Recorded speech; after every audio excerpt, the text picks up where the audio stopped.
सो परमेश्वर के लोगों,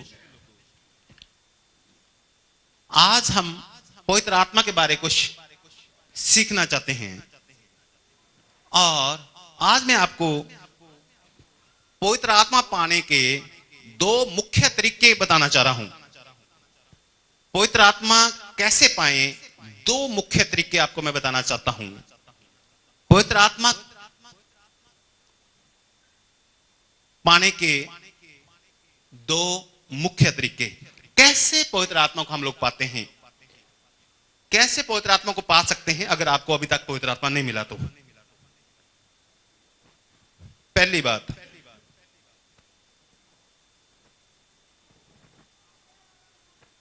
आप प्रभु यीशु मसीह पर विश्वास करके पिता परमेश्वर से पवित्र आत्मा मांगें तो आपको पवित्र आत्मा मिलेगा।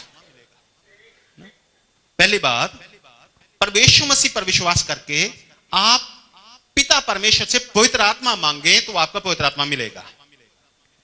लूका की अंजील 11 अध्याय और उसका 9 से लेकर 13 वचन तक हम लोग पढ़ते हैं। लिखा है, परमेश्वर मसीह कहते हैं, और मैं तुमसे कहता हूं कि मांगो तो तुम्हें दिया जाएगा, ढूंढो तो तुम पाओगे, खटखटाओ तो तुम्हारे लिए खोला जाएगा, क्योंकि जो कोई मांगता है उसे मिलता है, और जो ढूंढता है वह पाता है, और जो खटखटाता है उसके लिए खोला जाएगा। तुम में से ऐसा कौन पिता है कि जब उसका पुत्र रोटी मांगे तो उसे पत्थर दे, या मछली मांगे तो मछली के बदले उसे सांप दे, या अंडा मांगे तो उसका पिता उसे बिच्छू दे। सो जब तुम बुरे होकर अपने लड़के बालों को अच्छी वस्तुएं देना जानते हो तो स्वर्गीय पिता अपने मांगने वालों को पवित्र आत्मा क्यों ना देगा। तो स्वर्गीय पिता अपने मांगने वालों को पवित्र आत्मा क्यों ना देगा ना? क्या लिखा है? परमेश्वर मसीह ने कहा, सो जब तुम बुरे होकर अपने लड़के बालों को अच्छी वस्तुएं देना जानते हो तो स्वर्गीय पिता अपने मांगने वालों को पवित्र आत्मा क्यों ना देगा।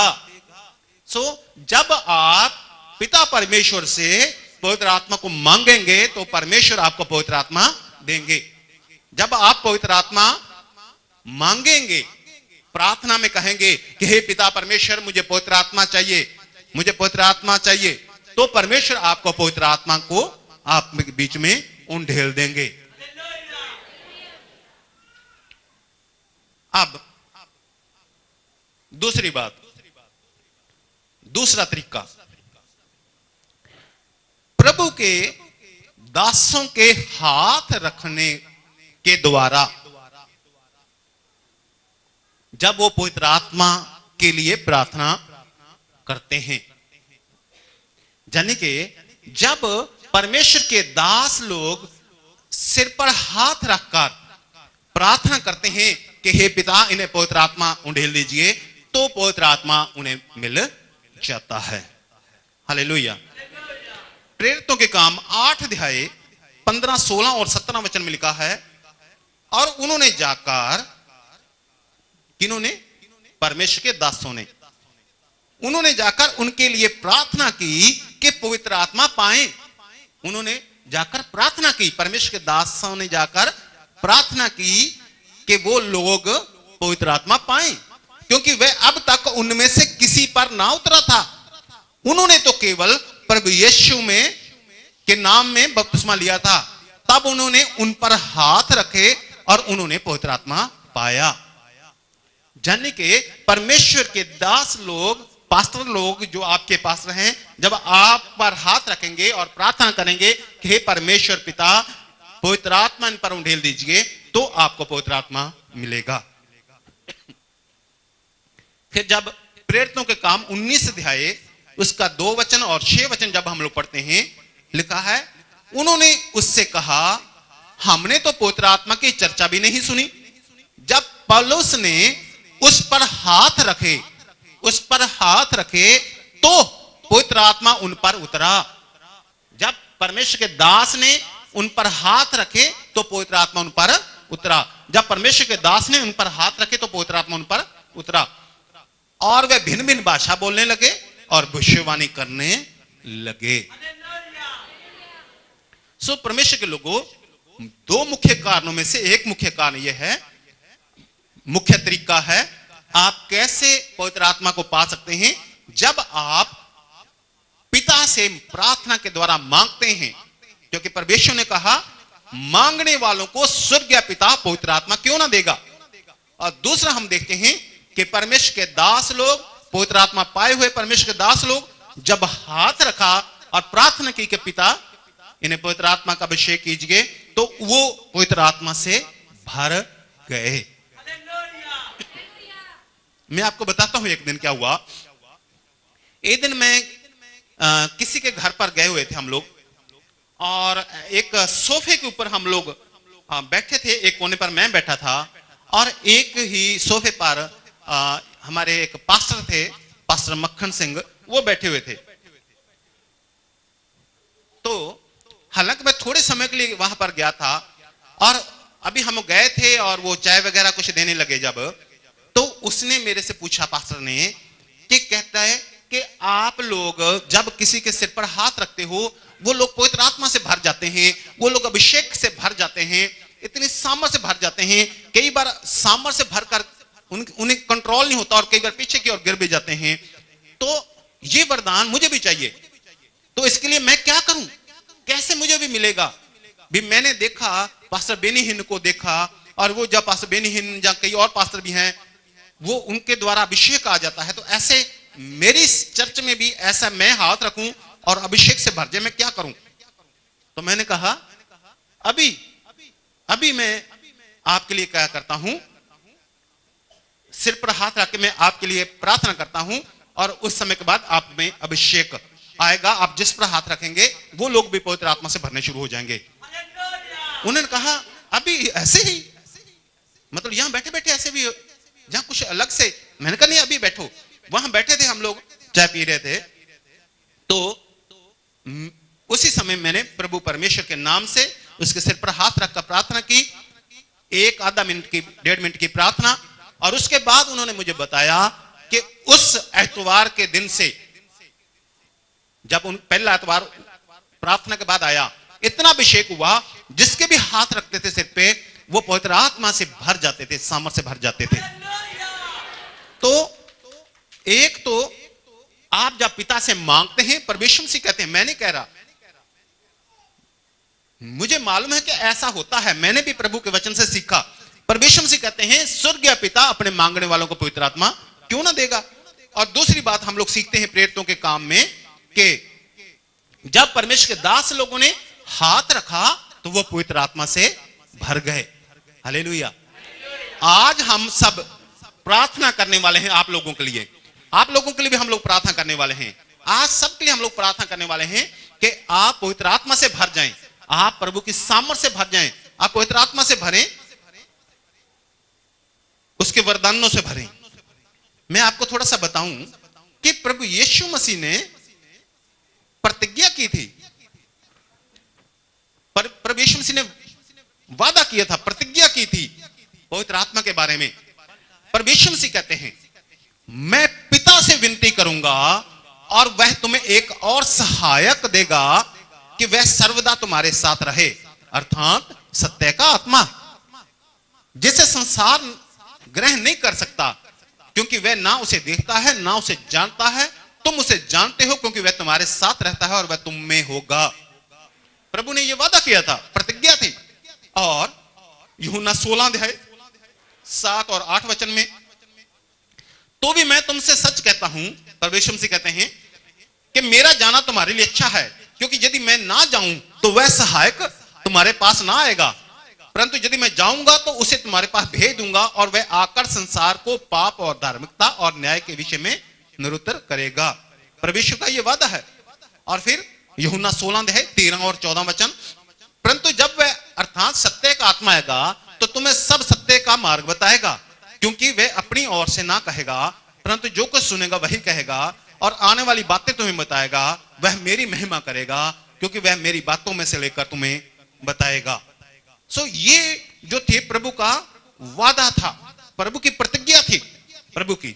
और सिर्फ यही नहीं, यूहन्ना बपतिस्मा देने वाला भी कहता है, मरकुस 1 अध्याय और उसका 8 वचन में लिखा है, मैंने तो तुम्हें पानी से बपतिस्मा दिया है, पर वह तुम्हें पवित्र आत्मा से बपतिस्मा देगा, पवित्र आत्मा से बपतिस्मा देगा। सो ये वादे हैं, प्रतिज्ञाएं हैं, वादे हैं परमेश्वर के नए नियम के अंदर।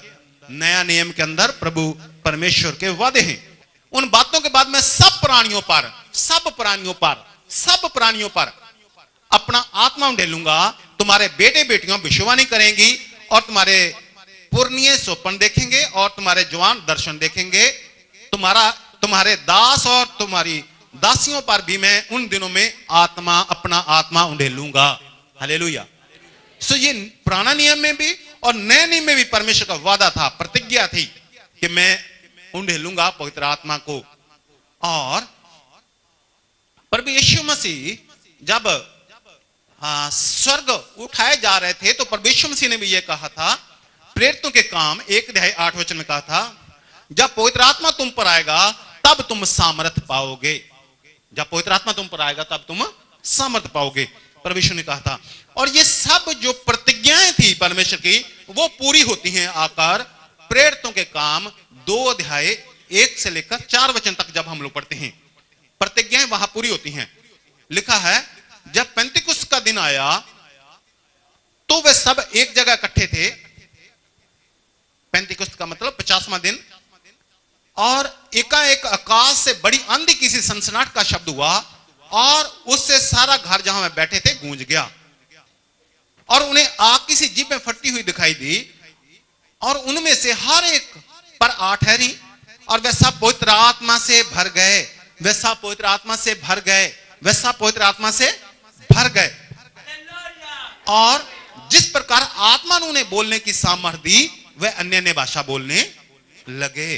पवित्र आत्मा से भर गए और अन्य भाषा बोलने लगे। सो परमेश्वर के लोगों, ये परमेश्वर का वादा था, जो परमेश्वर ने वहां पर अपनी प्रतिज्ञा को, वादे को पूरा किया, वादे को पूरा किया। तो अब मैं थोड़ा सा यह बताना चाहता हूं कि पवित्र आत्मा के लाभ क्या हैं। पहले 2 मुख्य कारण हैं, हम पवित्र आत्मा कैसे पा सकते हैं, फिर पवित्र आत्मा की प्रतिज्ञा और प्रतिज्ञा का पूरा होना, और अब मैं आपको बताना चाहता हूं पवित्र आत्मा के लाभ। पवित्र आत्मा के लाभ बताना, अगर मैं बताने लगूं तो कितने ही दिन लग जाएं ना। परमेश्वर के कितने लाभ हैं, है ना। अगर हम लोग ये पूछें परमेश्वर के कितने लाभ हैं, तो ये बताना कैसा, कितने लंबाई चौड़ाई इसकी भी, ये लाभ और कितने दिनों में लगे रहे हम लोग, ठीक है। लेकिन मैं थोड़े से आपको बता देता हूं बातें।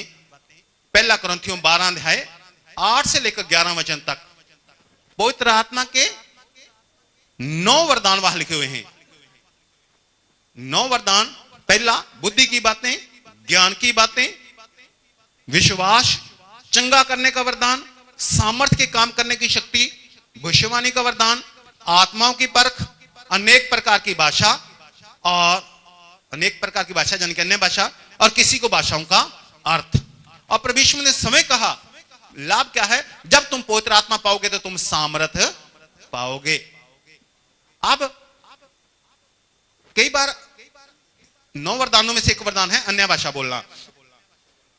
अन्य भाषा क्या है? 1 कुरिन्थियों 14 अध्याय उसका 2 वचन और 4 वचन भी पढ़ेंगे। क्योंकि जो अन्य भाषा में बातें करता है वह मनुष्यों से नहीं परंतु परमेश्वर से बातें करता है, इसलिए कि उसकी कोई नहीं समझता, क्योंकि वह भेद की बातें आत्मा में होकर बोलता है। और 4 वचन, जो अन्य भाषा में बातें करता है वह अपनी ही उन्नति करता है, और परंतु जो भविष्यवाणी करता है वह कलीसिया की उन्नति करता है। पवित्र आत्मा के लाभ क्या हैं, ये बहुत कठिन है, मतलब आपको सब बातें बताना। रोमियो 8 अध्याय और 26 वचन कहता है, इसी रीति से आत्मा भी तुम हमारी दुर्बलता में सहायता करता है, क्योंकि हम नहीं जानते कि प्रार्थना किस रीति से करना चाहिए, परंतु आप ही ऐसी आहें भर भर कर जो बयान से बाहर है हमारे लिए विनती करता है ना। सो हमारी प्रार्थना में अगुवाई करता है। और यूहन्ना 14, 16, 17 जैसे हम प्रतिज्ञा में पढ़ चुके हैं कि वो सहायक, कंफर्टर, सहायक, मददगार। मददगार का मतलब हेल्पर नहीं, कंफर्टर। मददगार का मतलब पवित्र आत्मा हेल्पर नहीं है, मुझे ये दे दो, मुझे ये पकड़ाना, मुझे ये करना, जैसे मिस्त्री के साथ कोई हेल्पर लगा हो। और सर्वदा तुम्हारे साथ रहे, और ऐसा बातें लिखी हुई हैं। वो एक कंफर्टर है, मददगार है, और वो प्रभु की बातों में से हमसे बात करेगा। वो सत्य का मार्ग बताएगा, जैसे यूहन्ना 16 की 13, 14 में लिखा है। और जकरिया 4, 6 और 7 में लिखा है, ना तो बल से और ना शक्ति से परंतु मेरे आत्मा के द्वारा होगा। मुझ सेनाओं के यहोवा का यही वचन है। हे बड़े पहाड़ तू क्या है, यरूब्बाबेल के सामने तू मैदान हो जाएगा। यानी कि पवित्र आत्मा के कितने लाभ हैं, बहुत बताना ये बात कठिन है। पवित्र आत्मा के सब लाभ ही लाभ है। पवित्र आत्मा परमेश्वर के क्या लाभ हैं? पवित्र आत्मा के वो ही लाभ हैं जो परमेश्वर के लाभ हैं। इसलिए अगर आप पवित्र आत्मा को पाना चाहते हैं, अगर आप पवित्र आत्मा की सामर्थ को पाना चाहते हैं, तो आप दो मुख्य तरीके जो मैंने बताए हैं आप वो इस्तेमाल करें। प्रभु यीशु मसीह पर विश्वास करके, ये जरूरी है। अगर प्रभु यीशु मसीह पर विश्वास नहीं है, संसार पवित्र आत्मा को नहीं पा सकता, साफ लिखा है। प्रभु यीशु मसीह पर विश्वास करके पिता परमेश्वर से आप पवित्र आत्मा मांगे तो स्वर्गीय पिता तुम्हें पवित्र आत्मा जरूर देगा। दूसरी बात, जो आपके पास्टर हैं, परमेश्वर के दास लोग हैं, वो आपके सिर पर हाथ रखकर प्रार्थना करेंगे कि हे पिता इन्हें पवित्र आत्मा दे, तो भी आप पवित्र आत्मा की सामर्थ को पाएंगे। तो अभी समय है, हम लोग आपके लिए प्रार्थना करेंगे, आप लोग पवित्र आत्मा को पाएं। आप लोगों के लिए भी हम लोग प्रार्थना करेंगे, आप लोग पवित्र आत्मा को पाएं, पवित्र आत्मा की सामर्थ पाएं। क्योंकि जब तुम पवित्र आत्मा पाओगे तब तुम सामर्थ पाओगे। जब आप पवित्र आत्मा पाओगे तब तुम सामर्थ पाओगे। कोई भी शैतान की ताकत, दुष्ट आत्मा की ताकत तुम्हारे सामने खड़ नहीं सकेगी। इसलिए अभी समय है कि आप पवित्र आत्मा को पाएं। प्रभु आपको आशीष दें।